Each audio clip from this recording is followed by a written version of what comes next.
ఒకవైపు వైసీపీ కేంద్ర ఎన్నికల సంఘానికి ఏపీ సీఈఓకి జగన్పై దాడి ఘటన విషయంలో ఫిర్యాదు చేసింది. మరోవైపు దర్యాప్తు ముమ్మరంగా కొనసాగుతోంది.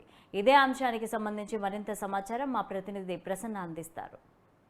సీఎం జగన్ పై జరిగిన దాడికి సంబంధించి వైసీపీ నేతలు సీరియస్గా రిపోర్ట్ ఇవ్వడం మీద, అదేవిధంగా కంప్లైంట్స్ ఇవ్వడం మీద ప్రధానంగా దృష్టి పెట్టిన పరిస్థితి కనిపిస్తుంది. వాళ్ళు సీఈఓని కలిసి కూడా ప్రస్తుతం కంప్లైంట్ రేజ్ చేశారు. సమగ్ర దర్యాప్తు చేయాలనుకుంటున్నారు. మరొక సీఈఓ కూడా ఇదే సీరియస్గా దృష్టి పెట్టిన వాతావరణం అయితే ప్రస్తుతం మనకి కనిపిస్తుందని చెప్పుకోవచ్చు. జగన్ మీద జరిగిన దాడికి సంబంధించి ఇప్పటికే ఒక 20 మంది పోలీసులు బృందం కూడా ప్రత్యేకించి దీని మీద దర్యాప్తు చేస్తున్న పరిస్థితి కనిపిస్తుంది.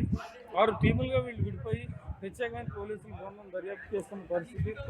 ఇవాళ సాయంత్రానికి కానీ రేపటికి కానీ ఒక కీలకమైన రిపోర్ట్ తయారు చేసే అవకాశం కూడా ప్రధానంగా కనిపిస్తుందని చెప్పుకోవచ్చు. ఎందుకంటే సీఎం మీద జరిగిన దాడి విషయంలో కొంచెం సీరియస్ యాక్షన్ తీసుకోవాలి. ఎందుకంటే ఎన్నికల ప్రచారంలో భాగంగా బస్సు యాత్రలు చేస్తారు, పాదయాత్రలు చేస్తారు, ఎలాంటి యాత్రలైనా జరగచ్చు. ఇలాంటి టైంలో సాక్షాత్తు సీఎం అనే వ్యక్తి మీద దాడి చేసిన అంశాన్ని కూడా చాలా సీరియస్గా తీసుకున్న పరిస్థితి కనిపిస్తుంది. సజ్జల రామకృష్ణారెడ్డి దీని మీద సీఈఓకి ఫిర్యాదు చేశారు. డీటెయిల్గా దర్యాప్తు జరిపించాలి, సీఈఓ కూడా డీటెయిల్గా ఎంటర్ అవ్వాలని. అయితే దీని మీద రాజకీయపరమైన చర్చలు మొదలవుతున్నాయి. ప్రతిపక్షం కావాలనే కోడికత్తి తరహాలోనే దీని మీద కొన్ని కోడికత్తి తరహా యాంగిల్ ఇందులో కనిపిస్తుంది. కావాలనే సీఎం దాడి చేయించుకున్నారు. ఎందుకంటే దాడి చేయించుకున్న వెంటనే ధర్నాలు చేయడానికి ప్లకార్డులు చేతిలోకి వెళ్ళవచ్చు ప్రధానంగా కనిపిస్తుందని మనం చెప్పుకోవచ్చు. అయితే మరోపక్క వైసీపీ మాత్రం సజ్జలు మాట్లాడినా, వైసీపీ నేతలు మాట్లాడినా చాలా సీరియస్ అంశంగా దీన్ని పరిగణిస్తున్నారు.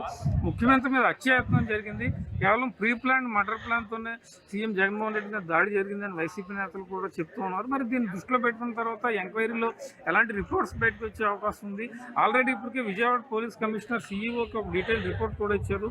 సీఈఓ రాత్రి ఆయనకు కొన్ని ఆదేశాలు ఇవ్వడం జరిగింది, వెంటనే రిపోర్ట్ ఇవ్వాలని. దాన్ని దృష్టిలో పెట్టుకుని ఆయన రిపోర్ట్ ఇవ్వడం కూడా జరిగింది. మరి రిపోర్ట్లో ఏ అంశాలు ఉన్నాయి, సిపిఐ ఆయన నోటీసులో ఏ అంశాలను పరిగణలోకి తీసుకుని నివేదిక ఇచ్చారు అన్న విషయం కూడా చర్చనీయాంశంగా మారిందని మనం చెప్పుకోవచ్చు.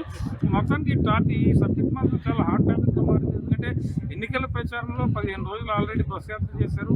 ఇప్పుడు ముఖ్యమంత్రి లాంటి వ్యక్తి మీద ఈ తరహా దాడి జరగడం అనేది కూడా చాలా సీరియస్గా తీసుకున్నాయి.